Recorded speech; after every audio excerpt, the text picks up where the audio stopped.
Eu queria pensar com vocês em Daniel, capítulo 9, verso de número 19. De fato, nós queremos pensar um pouco num texto mais extenso, que está do versículo 1 até o verso 19, que fala sobre a oração de Daniel. Não é aquela oração do jejum que ele passou 21 dias, né, comendo apenas legumes, vamos assim dizer. Mas é outra oração que Daniel faz, e eu queria que vocês meditassem. Essa semana eu já li esse texto mais de 2 vezes, 3 vezes, indo e voltando, né, pensando nesses versículos, e eu queria meditar com vocês.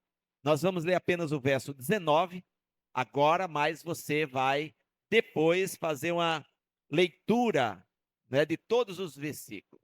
E vamos fazer um resumo na introdução desta mensagem, dos versículos anteriores ao verso 19, certo? Então, Daniel, capítulo 9, apenas o verso 19, e depois a gente faz uma retrospectiva aqui, um resumo dos versículos anteriores, e depois você pode meditar melhor, com mais calma em sua casa, certo? E o título da nossa reflexão é Orando como Daniel. E por que, queridos, nós pensamos sobre oração, né? Fiquei pensando também, porque hoje é o último domingo do mês, agora dia 31, a gente tem a, a celebração da Reforma Protestante. Pensei numa mensagem sobre a Reforma, depois eu desisti desse tema, e penso que durante a semana, aí nos últimos 4 dias, 5 dias, né, que teremos aí para terminar o mês, a gente pode postar aí no grupo da igreja esses temas, né, os 5 pilares da Reforma Protestante, a título de celebração, de relembrança, de relembrar aí, né, esse movimento da Reforma Protestante. Aí eu decidi falar sobre oração por algumas questões, alguns motivos. Primeiro, nós, como igreja, temos sido despertados aí para orar e buscar a presença do Senhor com mais tempo e mais dedicação, e eu quero que a gente se familiarize mais, se aprofunde mais nesse tema, inclusive no exercício da vida piedosa, da vida devocional, da vida de oração, de comunhão com Deus. Uma das frases que eu já tenho dito aqui para os irmãos, inclusive na escola bíblica, é exatamente sobre uma frase, e falei sobre ela hoje, de Tozer, né? Quando ele diz que não há atalhos. Se você quiser ter uma comunhão profunda com Deus, você precisa dedicar tempo à oração e ao estudo da palavra. Então, não tem mecanismos diferentes. E aí eu quero pensar com vocês sobre isso, no desejo de que nossa comunidade, busque mais o Senhor, tenha uma vida de mais intimidade e comunhão com Deus, para que outras coisas que nós sonhamos e planejamos venha a acontecer em nosso meio. Então, olha só o que o texto diz. Ouve, Senhor. Oh, desculpa, Senhor, ouve. Senhor, perdoa. Senhor, atende e age. Não te demores por amor de ti mesmo, ó meu Deus, porque a cidade e o teu povo são chamados pelo teu nome. Vamos orar? Coloque sua vida então agora diante do Senhor, e você pode pedir apenas uma coisa: que Deus ministre ao seu coração. Você não saia daqui sem ouvir o Senhor edificar a sua vida e saber o que você pode e precisa fazer a partir desse momento.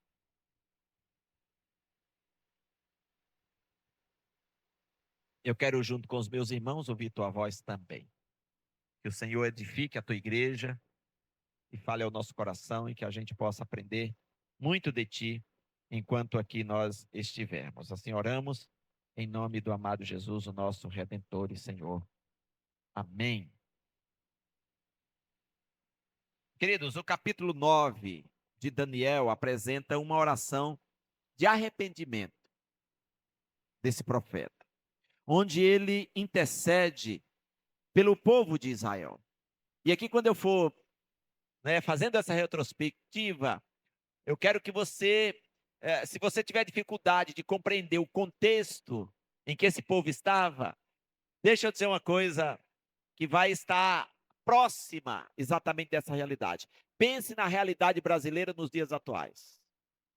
É bem parecido. Obviamente tem uns elementos diferenciados e tudo mais, o contexto, tempo, contexto histórico, político e tudo mais, mas tem muita coisa semelhante, com o que nós vamos dizer aqui e com aquilo que nós vivemos hoje no Brasil. Então, no verso 1, Daniel inicia se referindo ao primeiro ano do rei Dario, o imperador Medo-Persa, que tinha assumido o trono ali após a morte de Beltesazar, filho de Nabucodonosor, que também já havia falecido. O verso 2 desse capítulo 9, Daniel, ao ler os escritos de Jeremias, do profeta Jeremias, ele percebe que o cativeiro de Israel duraria 70 anos. E aqui, a título de informação, quando esse povo foi levado, aliás, antes desse povo de Israel ser levado ao cativeiro, por Nabucodonosor, já havia o profeta Jeremias dito que esse povo só retornaria depois de 70 anos, e eles passariam esse período sob disciplina por causa do pecado, da desobediência do povo de Judá ao Senhor. Este é um momento crucial de reflexão para Daniel, que busca entender os tempos e as promessas de Deus. O verso 3 nos indica que Daniel decide buscar a Deus com súplicas, jejum, panos de saco e cinzas. Está aí no verso 3. Ele sabe, Daniel sabe, que a única forma de mudança para o povo de Israel é a intervenção divina. E aqui deixa eu dar uma dica para você. Não deixe de orar pelo Brasil, não deixe de interceder pelas autoridades do nosso país, porque, queridos, parece que o contexto em que estamos inseridos, só há uma mudança para o nosso bem-estar social, de paz e tranquilidade e prosperidade, através de uma intervenção divina. E aí Daniel, ele assume esse compromisso de clamar ao Senhor, de buscar a presença de Deus em favor do seu povo. Dos versículos 4 ao 14, Daniel faz uma oração de arrependimento e confissão. Ele reconhece os pecados do povo e se inclui exatamente nesse grupo de pessoas que de fato estão em pecados, e clamando pela misericórdia de Deus. No verso 15, Daniel segue a sua oração apelando para o caráter misericordioso de Deus, enfatizando diante de Deus das promessas feitas, de Deus ter feito as promessas aos seus pais, como na libertação do Egito, há milhares de anos atrás. Os versículos 16 a 18, Daniel continua clamando por misericórdia, reconhecendo que o nome de Deus foi profanado, não porque o povo era justo, mas por causa do pecado que o povo havia cometido contra o Senhor. E aí o nome do Senhor havia sido profanado, ao longo do tempo. No verso 19, Daniel encerra a sua oração com algumas expressões que eu gostaria de meditar com os irmãos nesta noite. Então eu queria que você agora atentasse, por isso que eu li só o versículo 19, porque eu quero destacar algumas coisas aqui para nós, de maneira bem rápida, espero que sim, bem pontual naquilo que nós gostaríamos de pensar com vocês. A primeira expressão é: ó Senhor, ouve. Parte A do verso 19. Meus irmãos, Daniel segue a sua oração com um clamor direto ao seu Deus. A palavra ouve aqui indica mais do que simplesmente escutar. A ideia que Daniel escreve e declara diante de Deus não é apenas para que Deus escute o som da sua voz, dizendo: Senhor, ouve. Há algo para além dessa ideia, indica ou implica que Deus atenda ao pedido e se envolva ativamente com a situação. E aí, meus irmãos, nós precisamos exercitar a nossa fé diante exatamente daquilo que nós apresentamos ao Senhor em oração. Daniel não está apenas falando de uma audição passiva, que Deus ouvisse a sua voz, mas de um ouvir que resulta numa resposta, numa ação, numa intervenção. Este clamor, ele reflete a humildade de Daniel. Quando ele diz: Senhor, é em ti que está a solução do nosso problema. Ele sabe que o povo de Israel está em pecado e não tem mérito algum para que Deus ouça as suas orações. Ele diz nos versículos anteriores, ao verso 19, ao Senhor pertence a justiça, a nós pertence o corar de vergonha, porque nós, o teu povo, os profetas, outras pessoas, os reis de Judá, pecaram contra o Senhor. No entanto, não há nenhum mérito, não é, de Deus ouvir as orações. No entanto, ele recorre ao Senhor, confiando que, apesar de tudo, Deus pode estar à disposição de ouvir. Além de Deus poder ouvir, Deus está também com o poder em suas mãos para agir. Em nossas próprias vidas, muitas vezes, sentimos que as nossas orações não são dignas de serem ouvidas diante do Senhor. Mas, meus irmãos, nós precisamos lembrar de que esse Deus é gracioso, que Ele é misericordioso, que Ele é o Senhor sobre todas as coisas e que Ele ama um coração quebrantado, humilde, na presença dEle. A Bíblia nos ensina que quando nos humilhamos e nos aproximamos com um coração sincero, Deus ouve. Olha o que é que diz o Salmo 34, verso 15. Os olhos do Senhor estão sobre os justos e os seus ouvidos atentos ao seu clamor. Então, esta é a primeira expressão. Ó Senhor, ouve. Quando você orar ao Senhor, ore pedindo que Deus intervenha de maneira ativa. Não faça orações apenas para que os sons de suas palavras saiam da sua boca e ecoem no horizonte.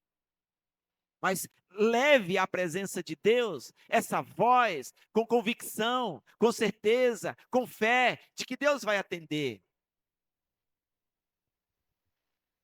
A segunda expressão é: ó Senhor, perdoa.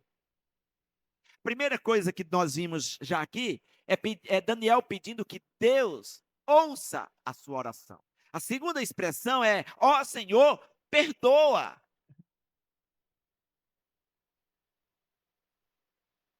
Eu assisti um vídeo nesses últimos dias de uma pessoa dizendo algo que me chamou a atenção.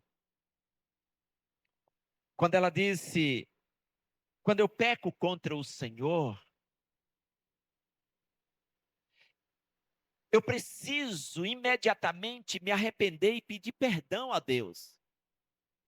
E eu faço isso, eu acho que até podia ter sido de maneira diferente, mas está valendo o que ela disse. Ela disse: eu peço perdão a Deus porque eu sou inteligente. Chamou a atenção a palavra inteligente que ela falou, porque ela disse: se eu não pedir perdão a Deus, eu acho que podia ter sido um outro termo que ela podia ter usado melhor, mas de qualquer forma, vamos assim dizer, né, vale ali a intenção dela, em dizer o seguinte: porque é Deus quem perdoa as minhas faltas, e se Ele não me perdoar, ou se eu não perdoar de fato as pessoas, na verdade ela estava dizendo, quando alguém me magoa, eu peço que Deus coloque em meu coração, sabe, o desejo de perdoar a pessoa que me magoou. Porque não faz sentido eu guardar mágoa no meu coração, e isso é uma questão de inteligência, porque se eu não perdoar a pessoa, Deus não me perdoa. E eu fiquei pensando, ela vai colocando algumas questões ali. Eu diria que quando alguém peca contra nós e nos magoa, eu diria que a gente deve perdoar por amor a nós mesmos. Porque guardar mágoa no coração, ainda que seja injusto o que a pessoa fez contra nós, mas é por uma questão de sabedoria, por uma questão de amor a nós mesmos, para que a gente possa ficar livre de qualquer sofrimento e ter a nossa comunhão com Deus também restaurada. Porque a Bíblia diz que nós precisamos perdoar o nosso irmão para que Deus também nos perdoe as nossas ofensas. E se nós temos o perdão de Deus e queremos o perdão de Deus, também devemos ter um coração humilde para perdoar a quem nos magoa. E Daniel está com o seu coração livre exatamente de qualquer mágoa de quem estava oprimindo o seu povo ali no cativeiro. Daniel, aliás, serve a vida toda aos imperadores que estavam ali escravizando o seu povo e a sua própria pessoa, mas Daniel estava ali para abençoar e para ser instrumento de Deus para com aqueles reis. E aqui observamos o pedido de perdão como algo central na oração de Daniel. Senhor, ó Senhor, ouve, ó Senhor, perdoa. E ele vai nos versículos anteriores ao verso 19, tratar exatamente dessa questão, porque o povo está sofrendo por causa do pecado, consequência das suas ações.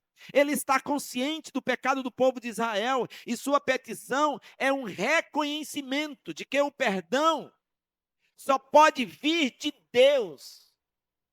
A restauração desse povo, dessa nação, o retorno para casa, para o seu país, para a sua cidade, Jerusalém, dependia de arrependimento desse povo e de uma liberação de perdão do Senhor. Daniel não pede baseado no valor ou mérito do povo, mas apela pela misericórdia divina. Nós vamos ver isso mais à frente.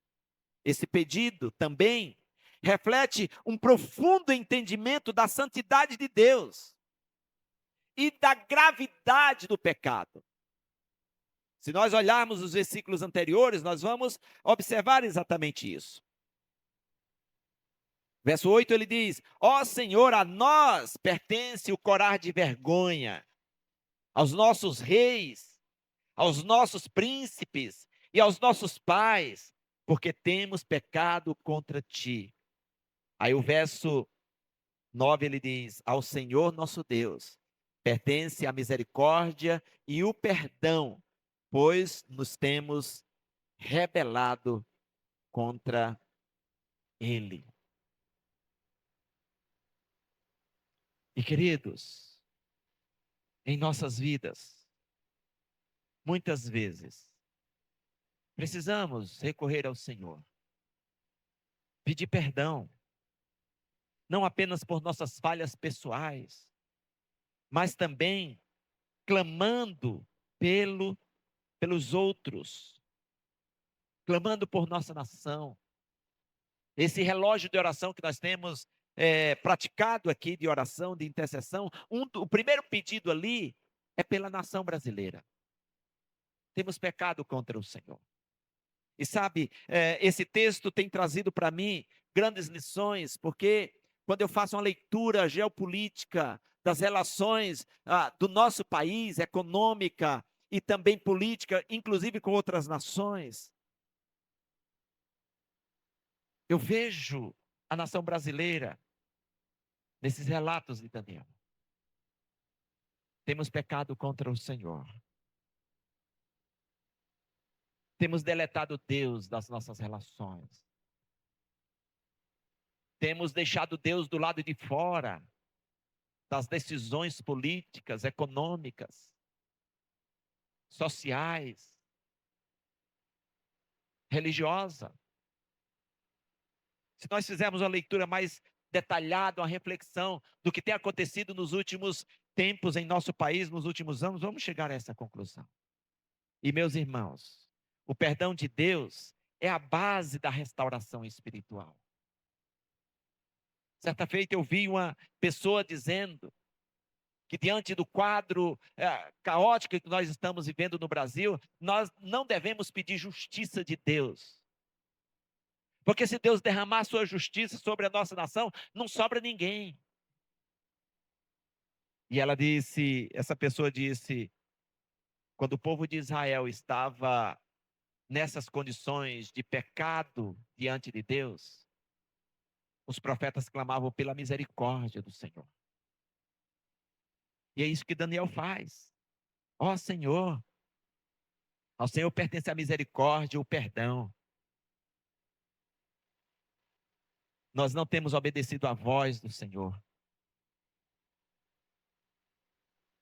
diz o profeta.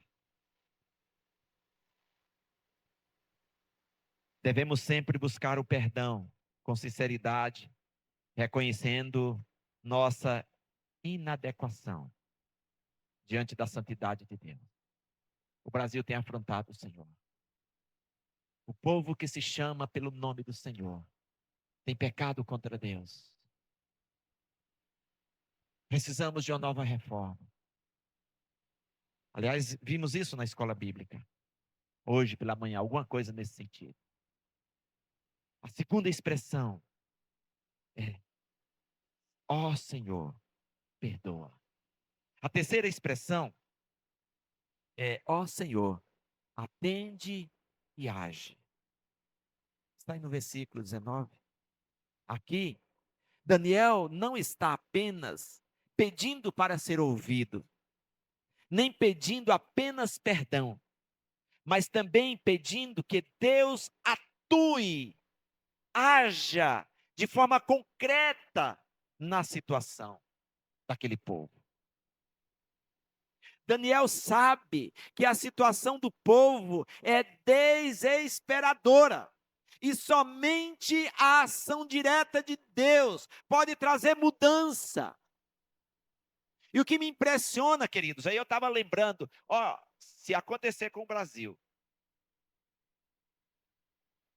a disciplina que Deus aplicou ao povo de Judá, levando para o cativeiro, se demorar 70 anos,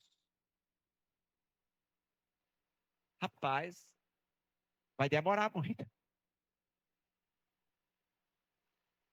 E o que me impressiona é que quando nós vamos olhar para o contexto ali, na profecia de Jeremias, dizendo que o povo seria levado para o cativeiro, e somente aos 70 anos é que o povo se arrependeria das ações praticadas. Daniel chega a essa conclusão aqui, no início do capítulo 9, ao analisar exatamente os escritos do profeta Jeremias, ele chega à conclusão de que está próximo do povo voltar-se para Deus, ali no cativeiro babilônico, e buscar o Senhor. Esse capítulo aqui de Daniel está ali nos últimos, mais ou menos a partir dos últimos 5 anos. Já fazia 65 anos que o povo estava no cativeiro. Os últimos 5 anos de cativeiro é quando ou 2 anos ali, sei lá, finalizando o período dos 70 anos. É quando o povo volta a clamar ao Senhor, reconhece o seu pecado e diz: nós queremos voltar para a nossa terra.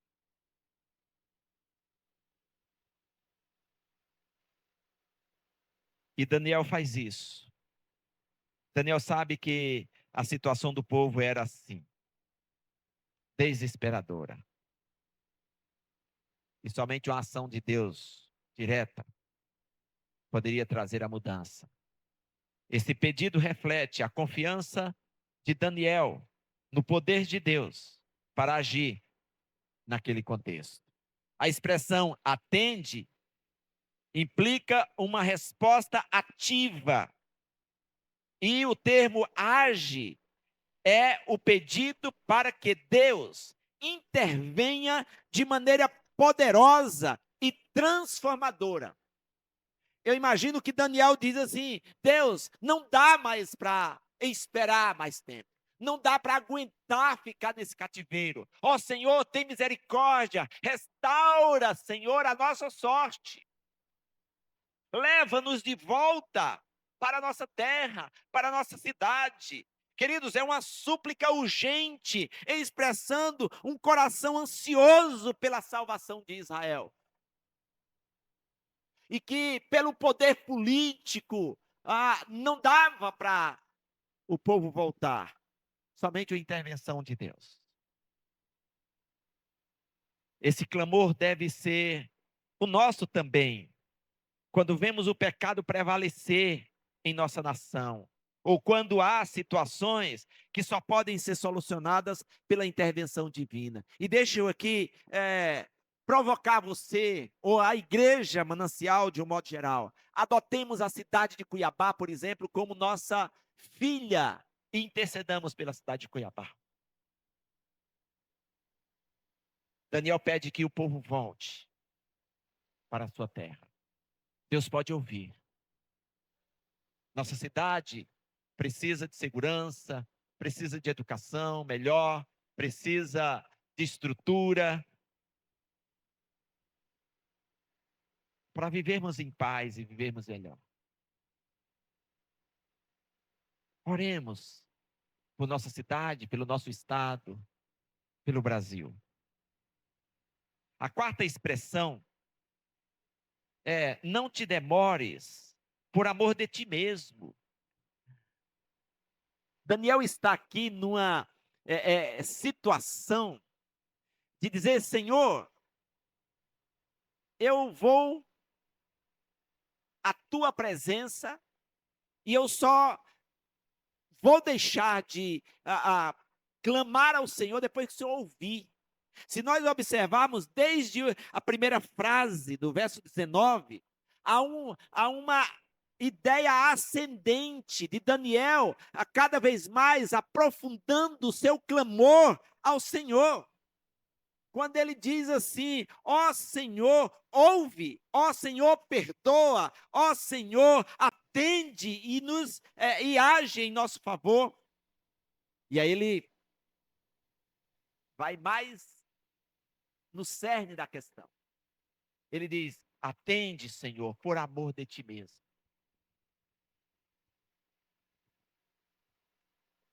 E Daniel apela ao caráter de Deus, para que ele não demore em agir.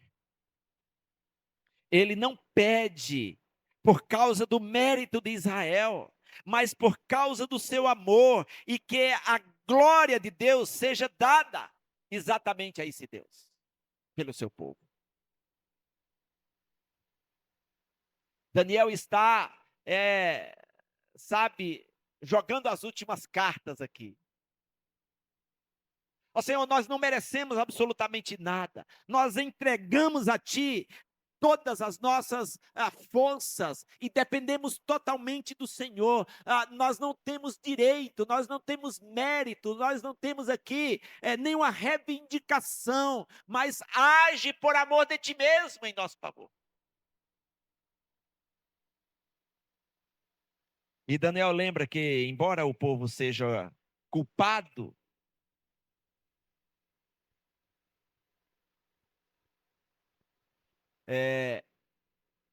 Ele deseja que o Senhor perdoe e restaure, para que esse Deus seja glorificado, seja percebido, seja visto, seja honrado por outras nações e pelo próprio povo de Israel.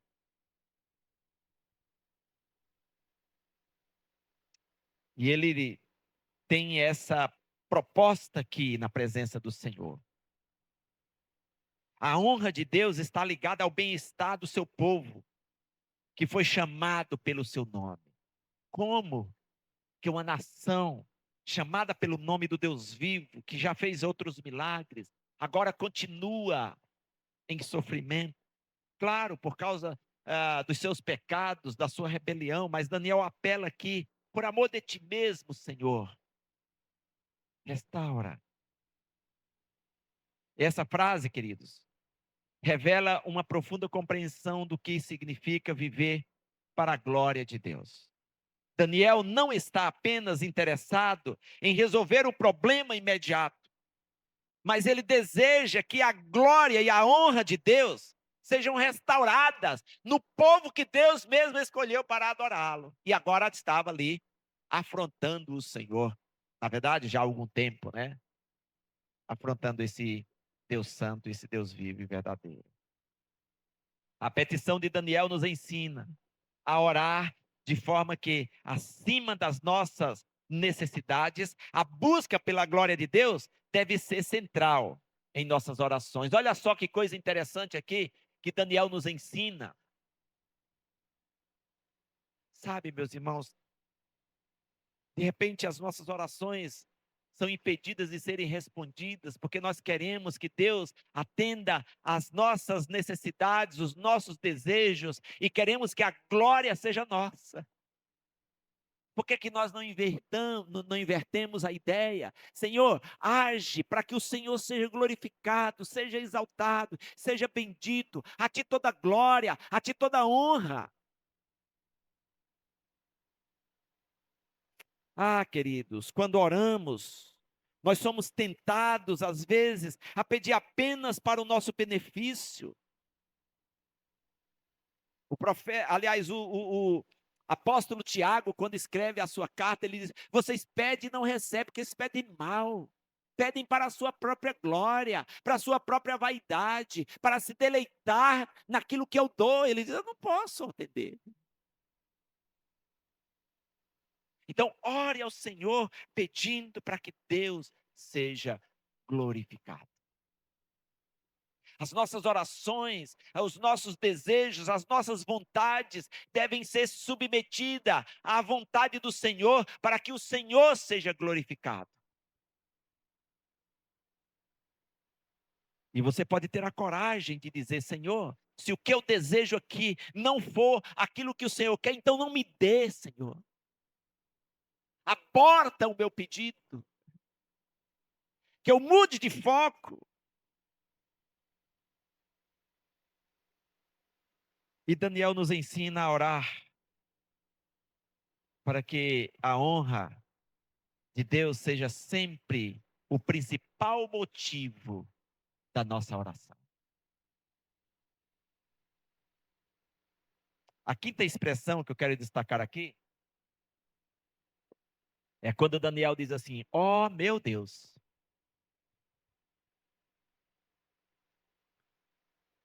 não te retardes por amor de ti mesmo, ó meu Deus. Este é um apelo pessoal e de que revela uma intimidade do profeta com esse Deus. Aliás, em outro texto, não me lembro agora aqui, Daniel é chamado amigo de Deus, pela intimidade, pela profundidade que ele tinha com esse Deus. Embora Daniel tenha começado sua oração com uma súplica coletiva pelo povo de Israel, agora ele expressa uma relação pessoal com esse Deus. E aqui, queridos, nós podemos lembrar de uma coisa que já podemos aplicar para nós, Não importa se o seu cônjuge, seus filhos, seus pais, seus irmãos, seus entes queridos oram ao Senhor. É interessante você ter a certeza e a convicção de que eu e você, individualmente, precisamos ter uma intimidade com esse Deus. Não importa se de repente o seu pastor não intercede, não ora. Não é um homem de comunhão com Deus. Isto não impede e não justifica que você não seja alguém que busca a intimidade do Senhor. Ele chama de meu Deus, o que mostra uma confiança profunda e íntima. Ele é o meu Deus. No Novo Testamento, quando eu estava pensando nisso daqui, no Novo Testamento, a exortação é que nós chamemos Deus de meu Pai, meu paizinho, a ideia de intimidade, de uma identidade de filho. E quando nós pensamos exatamente na nossa relação de filho de Deus e apresentamos as nossas orações nessa perspectiva, queridos, a ideia muda. Eu tenho dito, Senhor, tu és o meu Pai. O Senhor me ama, o Senhor me dá o que é bom. O Senhor me dá o que eu preciso. O Pai é aquele que provê, o Pai é aquele que protege, o Pai é aquele que cuida, que ensina. Aceitar isso de Deus, queridos, é algo que traz profunda alegria. A expressão, meu Deus, reflete essa relação pessoal. Algo que Daniel, como líder e intercessor, ele experimenta. As experiências, as visões que Daniel tem com Deus, nesse contexto aqui, o leva a desfalecer às vezes. E a voz vem, levanta, muito amado, amigo, fortalece, porque eu quero falar com você e dizer o que eu preciso. Nós precisamos entender que, mesmo em meio à angústia e à calamidade, Daniel não perde o senso de sua relação pessoal com esse Deus. Ele sabe que pode clamar diretamente ao Senhor e que Deus o ouve como um amigo fiel. Daniel se submete a esse Deus sublime, soberano. Ele é aquele que está sob o comando desse Deus. Nesse sentido, a oração de Daniel é o exemplo de como podemos nos aproximar de Deus de forma pessoal, mesmo em tempos de crise. E a relação pessoal com Deus é a base da nossa confiança em sua ação direta. E Daniel está aqui aplicando-se a clamar ao Senhor e se submetendo ao comando desse Deus sobre a nação de Israel. A sexta e última expressão é exatamente o seguinte: porque a cidade e o teu povo são chamados pelo teu nome. Olha que coisa interessante. Quando nós lemos o profeta Jeremias,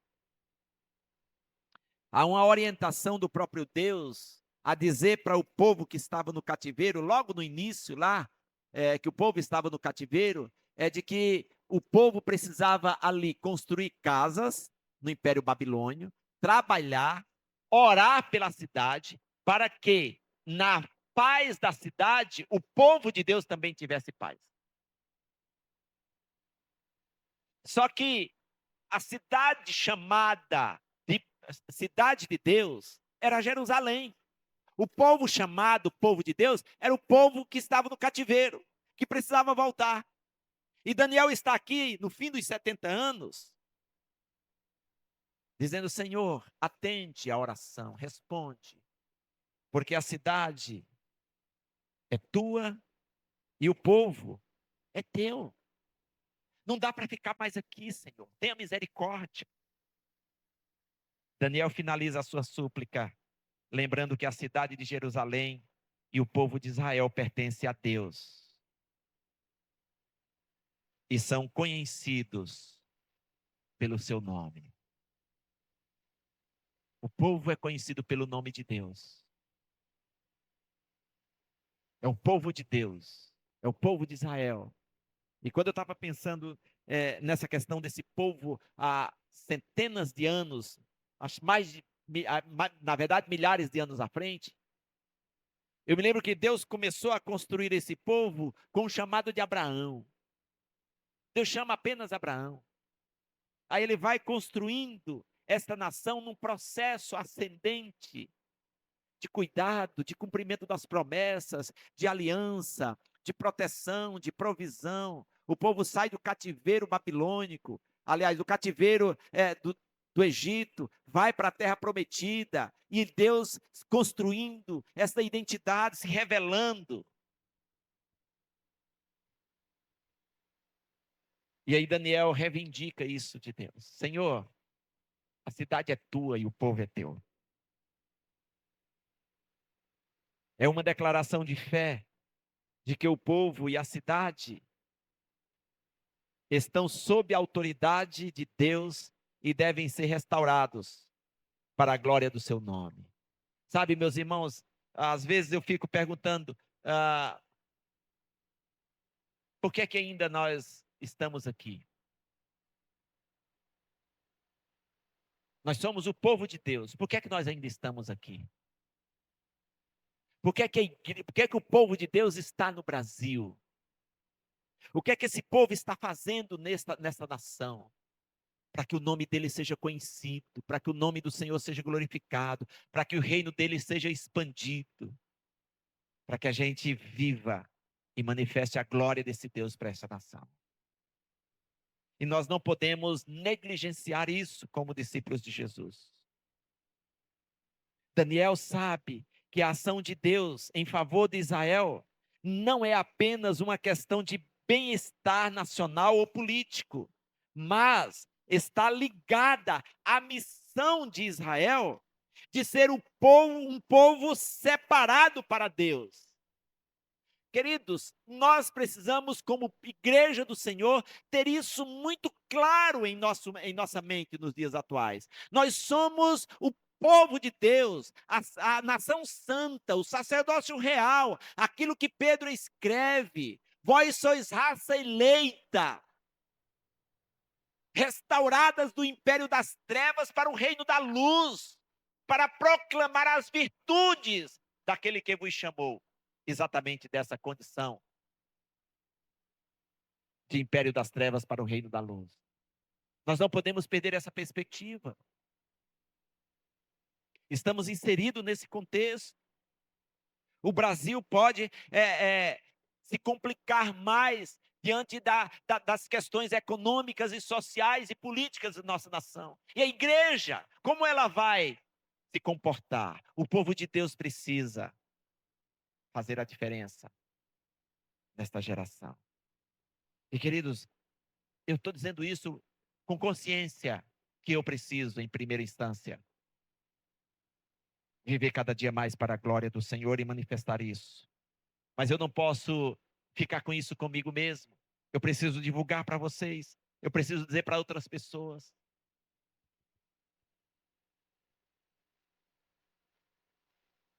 A restauração de Israel é parte do plano de Deus para trazer o seu nome a ser conhecido novamente na terra que ele deu ao seu povo, a terra prometida, a terra de Israel, a terra de Canaã. E ouvindo esses dias atrás uma informação importante, quando Neemias volta para restaurar a cidade, os muros de Jerusalém, e eu fiquei pensando nisso porque é tempo demais. O povo, a cidade de Jerusalém ficou entregue às ruínas mais de 140 anos. nos escombros, na destruição de outros povos, né, de outras nações que chegaram e rebentaram ali. Eu fiquei pensando nisso, e Deus traz o povo de volta. E o povo ali volta a viver a cultura, a religião, as suas devoções, os seus rituais. O templo é reconstruído. Dario devolve, né, os objetos sagrados que o rei Nabucodonosor tinha levado embora. Ele entrega tudo de volta. Quando o povo vem, o povo traz todas aqueles objetos do templo que foram saqueados e levados para o cativeiro. É restaurado o templo, é restaurado o culto, em resposta das orações. E eu tenho certeza que uma das orações ouvidas por Deus foi essa oração de Daniel. Ah, meus irmãos, pode muito a oração de um justo diante do Senhor. Meus irmãos, quando oramos por nossa nação, devemos lembrar que estamos orando para que Deus seja glorificado. Nossa oração deve ter como alvo a manifestação da glória de Deus em nossas vidas, onde estamos inseridos. Isso é algo que nós não podemos esquecer. A oração de Daniel é um exemplo de intercessão e humildade. Daniel nos ensina a nos aproximar de Deus com um coração sincero, reconhecendo nossa dependência de sua misericórdia, confiando que Ele pode agir e sempre buscando que a glória do Senhor seja manifestada em nossas vidas. Que a gente tenha como finalidade, ao buscar a presença de Deus, a glória do Senhor. Ao aplicar essas lições, nós aprendemos a orar com mais profundidade, intercedendo pelos outros, buscando a restauração da nossa nação e, acima de tudo, honrando o nome de Deus em todas as situações.